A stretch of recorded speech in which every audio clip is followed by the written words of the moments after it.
Nik uste sare sozialen naizen dela, pues, kriston desfasie. Eta azkenin, ez dakit, hain txikitatik erabiltzie sare sozialak indebe, dana, sentimendu danak eta potentziatzie. Eta hori, nik uste izan dela, como, dana desfasie.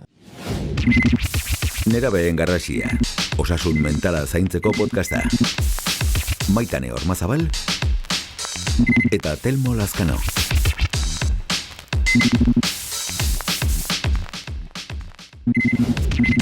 Identitatea, nortzara. Kaixo, ongi etorri guztioi. Ongi etorri gurera. Mugarririk ez duen pilare bat ikutzagoaz eta zein identitatearen eraikiera. Eta hori, Telmo, noiz ematen da? Normalean, nerabezaroan, azte gara hori eraikitzen ez. Nerabezaroa definitu dezakegu, urtzaro eta helduaro tarte horretan dagoen epealdia, baino badakizue saio honetan haratago joatea dugula gustuko. Eta beraz, nerabezaroan, aipatu behar dugu, eraikiera sutsu baten gaudela, bai autoestimu, identitate eta balorei dagokionez, ez da Maitane? Bai, zuko entxortan esan dezu, eraikiera eta zerbait eraikitzeko askotan zer egin behar dugu, beste zerbait deseraiki. Eta hori da, azkenean, krisialdi garaia da, dolu garaia eta adaptazio fase bat. Aurrizatetik eta nere ingurukoa gehien bat, nere etxekoen berdina izatetik, ni naizen hori izatera. Eta hortarako puskatzeko zati bat eta beste bat eraikitzeko krisialdi bat egon barra dauka, bai ala bai. Hori da, krisi hitza esaten ari dena azkenean da, gauza baten amaiera ematen dela, eta beste baten hasiera. Bai, eta hasiera hortarako ulertzeko zuek pixkat identitatea, hitza oso zabala eta zaila da askotan, identitatea da, konparatu etxe baten eraikerarekin. Gu bakoitza etxe bat gera, eta nerabe bat da obratan dagoen etxe bat.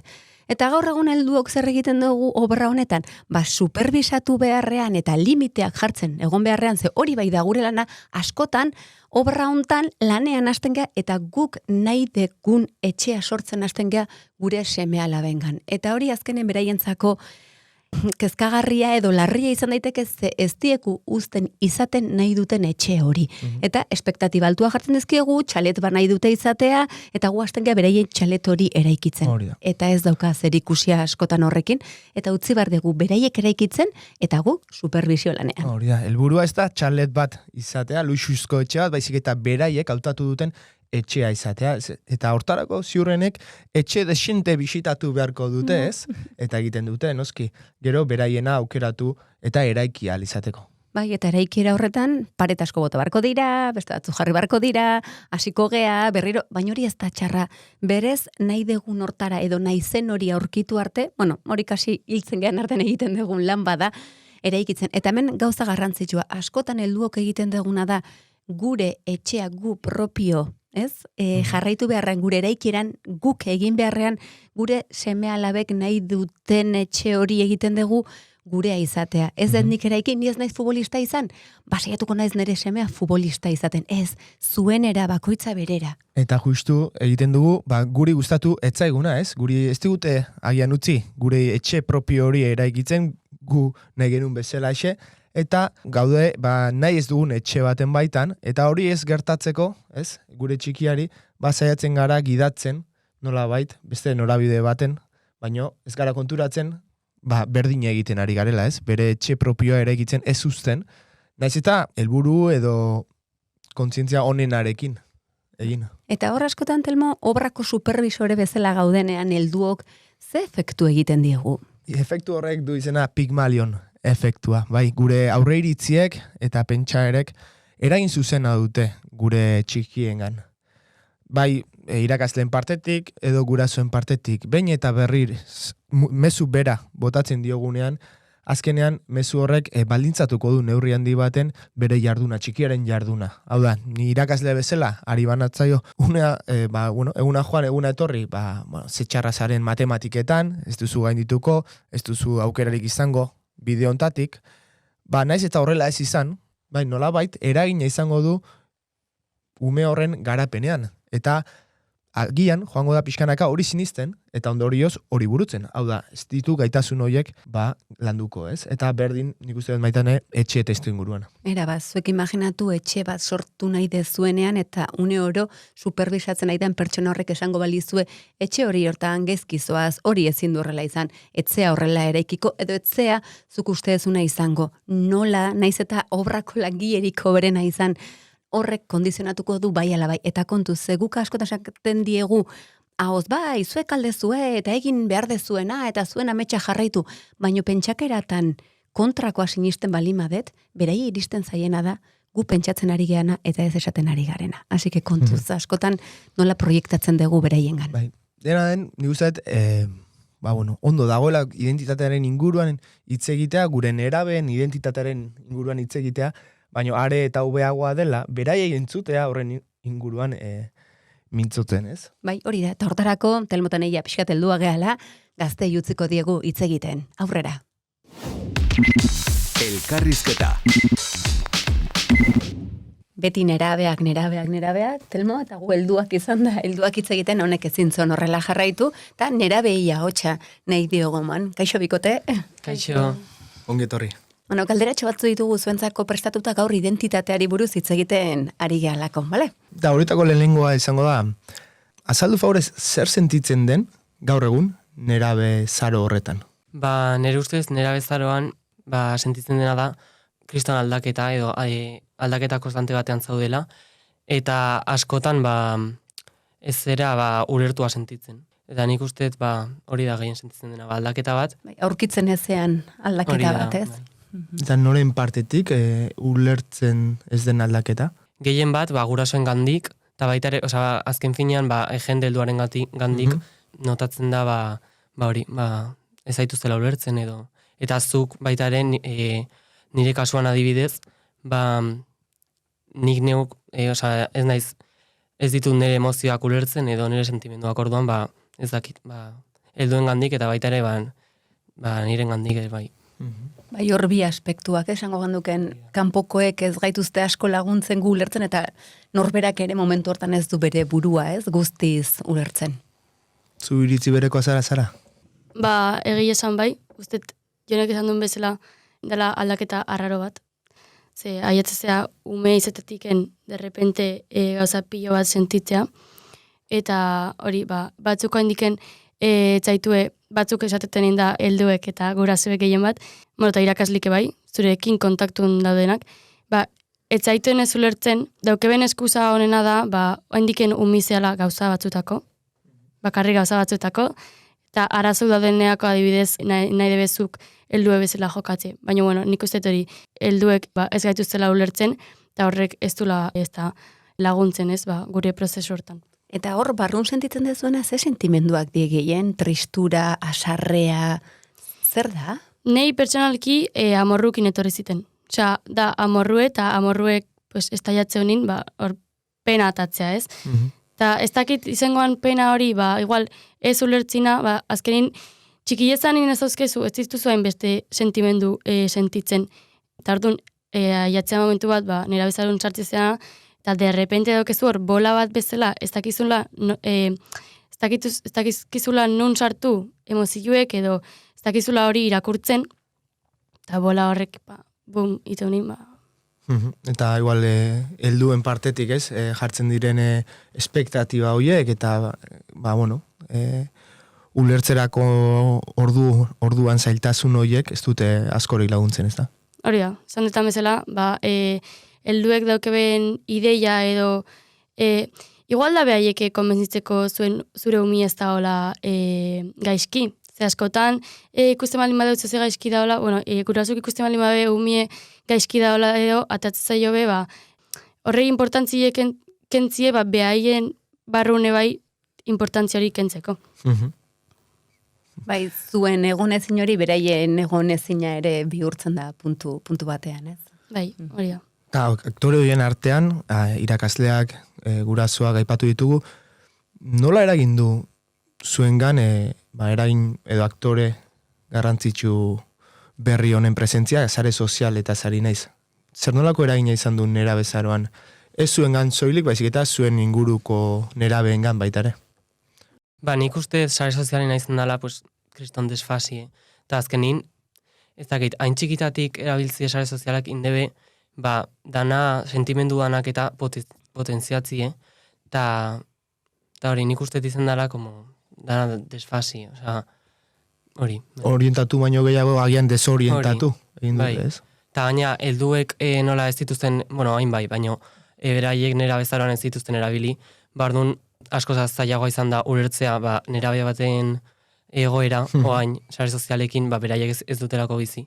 Eta orduan, ba, hori, gauza berria denez, ba, ez dakizu, ez da ere, ba, ze efektu ditun da, hori, ba, ez dago, klaro, baina nik uste izan dela, ba, hori. Bomba txiki bat. Hori, bomba txiki bat. Belaunaldi arteko talka hori, ez? Areagotu duen alde batetik eta bestetik nerabezaro hori nolabait oraindik eta gehiago, ez? Desorientatu duena. Bai. Baita hor, efektu hitza, esan du efektu, ze efektu nabaritu dituzue sare sozialekin dela zuengan, eta edo zuen inguruko beste gazteengan? A ber, aspektu asko daude hemen, orduan, ba, adibidez, azkenean, sare sozialen bidez denak konektatu dago de. Eta orduan, pues, esaten dezun dena edo demora guztian zaude kontrolatu ez dara. Asko gertatu da, pues, igual zu nahi ezula impresio bat eman.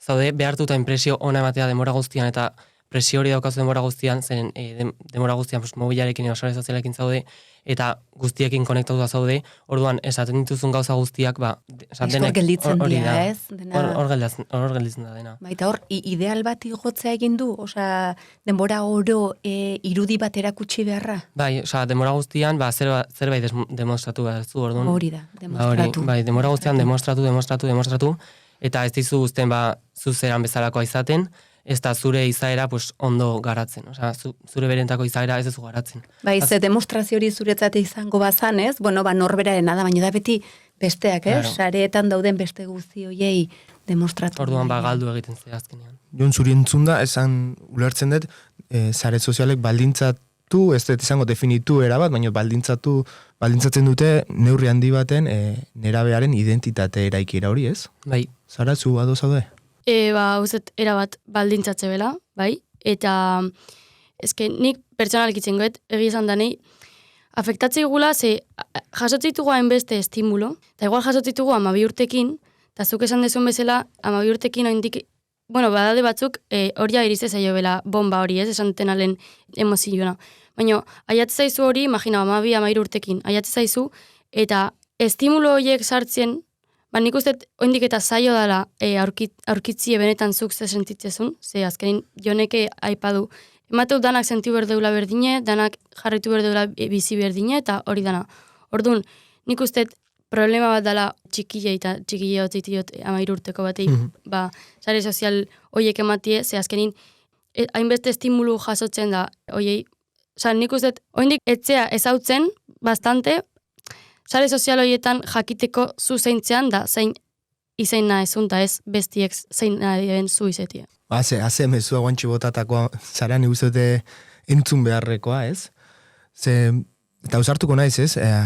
Agian hausnarketa bat egin ezkero, ez soilik zuengan, baizik eta zuen lagunen artean eman diren kontuak aintzat hartuta, uste duzue adin batera itxaron beharko genukela tresna potente hau erabiltzeko, eta nolabait gaitasunak ezagutza eta tresnak garatu erabili baino lehenago? ba, nire ustez, hau ikertzen da, baina oraindik pues, ja ez dugu itxoingo ikertu arte. Orduan, nik ustez bai, adin gehiago pues, berde bela nerabiek, pues, mobile jasotzeko bestera, pues, kriston dentuan antia da. Eta orduan, ba, bai, itxoin berko zan adin bateaino, baina baitare ezin da hori ekiditu, oza, mobile emanin bertzai, oza, azkenin dara daukeu, eta emanin berda. Eziketa bat beharrezkoa da, ez? Eziketa bat beharrezkoa da, hori da, bai, informazioa jasotzea, eta, bai, ezin da, mobilak eta sare sozialak ezin dira kendu, baina haien arriskuak eta ondo ezagutzea ba, garantzitsua da. Zuek adibidez hori faltan bota izan dezue? Formakuntza bat edo, ez, esatea nola, zer gertatzen den, hori dena jasotzea, falta bota izan dezue? Nik uste gure generazioek, jonenak tanerik, suerte txarra aukideula, ze lehenengotak ukitzen gea txare sozialak ukitzen, edo smartphone ukitzen hasiratiken.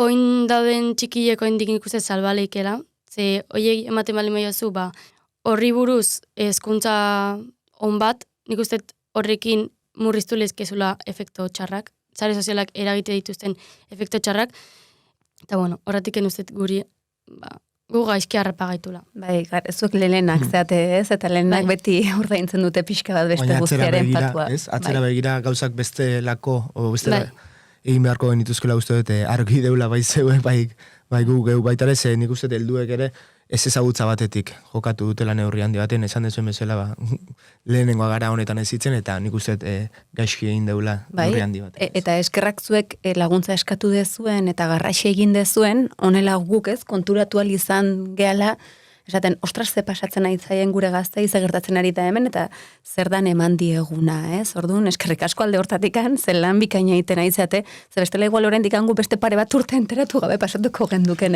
Bai, erabat. Bai, nik beste galderatxo bat nahiko nien egin, eta gurasoak hitz egin dugu sare sozialak, hitz egin dugu guk orain podcast hontan Pigmalion efektuaz. Honek esan nahi du guk askotan, ideaia bat balima daukagu gazte batekiko, gure semeekiko edo irakasle batekiko, eta honek ez du ikasi behar, adibidez. Zuen gana iristen da. Zuek sentitu dezue hezkuntzan, sentitu dezue zuen nerabezaroan besten iritzi edo pentsamendu hori zuekiko? Nik pertsonalki hori sentituet. Adibidez, kasu batzutan izan daiteke, irakasle batek esatea, ikasle hau txarra da, ez dakiz zer, eta orduan hori barneratzen duzu, baina nire kasuan adibidez, nik beti nota honak atea ditut, eta gurasoen gandik, irakasleen gandik, ikasleen gandik, eta jaso ditut, piropoak, eta denbora guztian, ez dakit, oso lista zara, ez dakit zer da, oso azkarra, eta orduan honek, sortu ditu, presioa dezala, naiz eta nik ez jakin, ematen du, dena ondo egin behar du dela. Hori espero dela, ez? Hori espero dela, eta ez da hori egiten, ez dakit, ez ditu dela horrelako gauza ona jasoko. Espektatiba hori bete beharra. Eta nik hori asko sentitu. Ze azkenen, ez, gora edo bera espektatiba horiek, espektatibak berez, beak, ez, egiten duia kondizionante bat, beste, gantza interesgarria gaina, esate, ez, ni betik esan dut, azuk seitun esan dut, baina niri pasazait goitikan eta presio ikarragarria, zen epitzaten dut orduan, asko kosatuko zaizula faiatzea. Bai. Eta aholkurik edo mezurik bota nahiko zenukete, orain nerabezaroan barrena murgilduta dauden nerabe hauei orokorrean diote, sare sozialen inguruan edo bestelako kontuen inguruan. Nik diferentzien gaitut txikiek eta gure adinadokebenak edo pare bat urte gutxillo.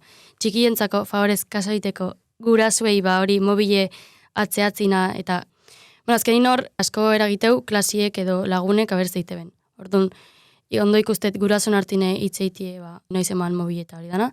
Eta nire adinekoi esango niokena da, behilek irekitzeko, arazo bat daukeula, eta hori ezin deula aztu, eta onja guretzako berandu bezala dela hezkuntza hori jasotzeko, baina ez da berandu behilek irekitzeko eta konturatzeko daukeun aparatu horrek gaizki egula, eta zeo beturelik eulare. Arritzaldea entzulei, txikiak diozunean, 12-16 urte bitarte eta ari zara, ez? Ez, txikiek mobile jaso baino lehenu. Hain naiz, oientzako. Oin lehenko aldiz burruka horretan da biltzanak, mobilea izan, oiei esan animatzeko, ez? Ez hartzea, porque kaso egite pixka gurasoi. Adin hortan nahi nun mobile, nahi nun Instagram eta dana, eta oin esaltet, Ze adinetara atzeratuko zenuke, eta atzeraketa horretan oski ezik eta eman, baino? Nik 14 arte minimo. Baina 14 arte urte bitarte horietan horri buruz hizkuntza ematen bada. Horri buruz hitz egiten, hori lantzen, ez da hori desagertzea, esango ganduken eta gure bizitzatik hankentzea. Ez, horre presentzia handia izan dezala, baina hori erabilera hori ikasten, ez? Eta zuk, Jon? Nik antzekue, baina baitare nik nera batei esango nioke, azkenean hainbeste presio ukitzean da, hainbeste pertsona dauzkazunean zuri behitzen daula, nik usteet inberdana da, saiatu zure bideeiten, ez pentsatzen hainbeste ze pentsako ez dakizeinek eta ez dakin nork, eta hori, kontura zer daukezun, eta zure izaera ondo eraiki, eta zure bideein, zure bideeiten, eta ez pentsatzen hau iten bat ezakiz, nork ez dakiz ere esango, eta ora, oza, zure bidein, eta ez pentsau hori, besti pentsatzen bena. Ez da gutxi, Eta no? Ez da Nik gutxi. uste hori nerabe heldu guztiontzako mezua dela. Nik uste Mila, dut, bai. Ben isiltasun hortatik garrasik ari zirela, ez? Eta badutela zer esan, eta hemen bi nerabe edo gaztetxo hauek argi hitzen egin dutela, ez? Bai, eta nerabeak, nerabea ez da izatea ume bat, baizik eta gizaki bat izatea, eta helduzentrismo hontatik pixkatatera barra daukagu, eta denona hotxa entzunten eskerrik asko bikote, gure gana etortzagatik, eta espero dugu beste batean ere, holako sola salditxo bat izatea. Mila esker. Zuei. Zuei. Vitamina dosia. Zer nolako mezuak eta ikasketa eman diguten gonbidatuak, ez, Maitane? Eski kontuatu barra ikasi barrako gula denongatik, eta denok gara irakasleak eta denok ikasleak, ez? Bai, nik uste isiltasun hortatik garrasika ari direla eta badugula zer entzun. Bai. Eta bueno, Telmo, ni lehenko vitamina dosia emateko gogoratu hitz egin deguna. Nerabe bat bere etxe propioa eraikitzen aridan unea da. Eta guk egin barra daukaguna heldu bezala da supervisioa eta limiteak eta supervisioa, baino eraikiera beraiena da. Eta eraiki beharko dute eta eraikiko dute beraiek ahal dutena eta ez guk nahi duguna. Eta barruko ahots hori entzun behar dute, ez? Eta kanpoko zarata hori albezain beste aldendu, eta kanpoko zarata horretan argi eta garbi utzi dute sare sozialen adibidez estanda honek zer nolako eragina izan duten beraiengan. Beraz, garaiz dabiltzatena bintzat mezu garbia utzi dute, eta itxaron adin batera ezagutza gaitasun eta tresna batzuk izatera. Ze ordun izango dira aberazgarriak tresna guztia berez. Ze obratan daude eta obratan dagoen pertsona batek ezin du lana ondo egin, ez? Hori da, orientatu, baino gehiago desorientatu egiten dute, eta hori ikusi dugu azkenengo hamarkadan, eta zoritxarrez helarazi digute, ez? Beraiek pairatu behar izan dute, guk heldutasun hontatik ikusten gai izan ez garen hori ez. Erabat. Beraz, ikasi dezagun iraganaz, eta eraiki dezagun etorkizun osasuntsuago bat, orainan ekinez. Eta hori kontutan hartu behar dugun bezalaxe, hartu behar dugu Pigmalion efektua, ez? Eta kontu handiarekin ibili zer nolako mezuak helarazten dizkion gure txikiari, batez ere eraikira, identitate, autoestimu eta balore eraikira sutsu horretan baitan dagoenean, ez? Askotan diogu hitzek errealitatea sortu dezaketela, errealitatea sortzen duten bezalaxe suntxitu dezakete errealitatea. Eta oraindik eta nerabezaroa itxaso zakarrago bat bihurtu zentzu horretan. Beraz, tentu handiarekin ibili, bai irakasle, guraso, bestelako ezitzaiok, nola hitz egiten diogun gure txikiari, eta naiz eta helburu edo intentzio honenarekin izan, kontu ibili beharreko gauza da, ez? Bai, ze beste podcast batutan ere esan dugu eta hitzak ez ditu haizeak eramaten. Eta pentsamenduak eta sentimenduak ere ez. Eta gure sinismenak beste pertsonekiko efektu bat dute. Eta horrekin kontuzi behar dugu ze horrek bestela bere identitatearen eraikiran bai ala bai eragin egingo du. Eta zergatik egingo du eragin? Orain arteko gizarte honetan behin eta berriz egiten dugulako balorazio bat bestei zer egiten dutenaren arabera, konduktaren arabera, baina ez zer direnagatik. Gehiago hasi bargea baloratzen ez, gizakio orok guztiak, helduak eta gazteak, gu garen hori nahikoa dala, eta gero jungo gehala garen hori ez, etxe hori jungo gea nahi dugun forma hartzen, baina etxe guztiak dia beharrezkoak. Eta hau argi eta garbi izan behar dugu, ze hau bai teorikoki asko esaten dugu, baina gure gaztei beste zerbait iristen zaie, eta badakite gaur egun txaletak izatea eskatzen ari garela. Hori da, lehen etxi ezagun izan, eta ez horren beste eduki. Erabat, eta hortarako, hemen da gure txokotxoa, zuek izan ahal izateko. Urren arte, famili, altxaburua eta Sentitu. Nerabeen garrasia entzun duzu. Nerabezaroko osasun mentala zaintzeko podcasta. Zuzendaritza Iñaki Beraetxe. Gidoia eta aurkezpena Maitane Ormazabal eta Telmo Lazkano. Irudi grabaketa eta edizioa Xabier Larrañaga. Soinu grabaketa eta montaiak Iñaki Beraetxe. Grafismoa eta postprodukzioa Lander Rallon eta Arantxa Konde. EITB podcasten entzun eta jarraitu dezakezu Nerabeen garrasia. EITBren YouTubeko kanalean ikusi eta zure gustuko plataforman ere topatuko gaituzu. On Time ekoizpena.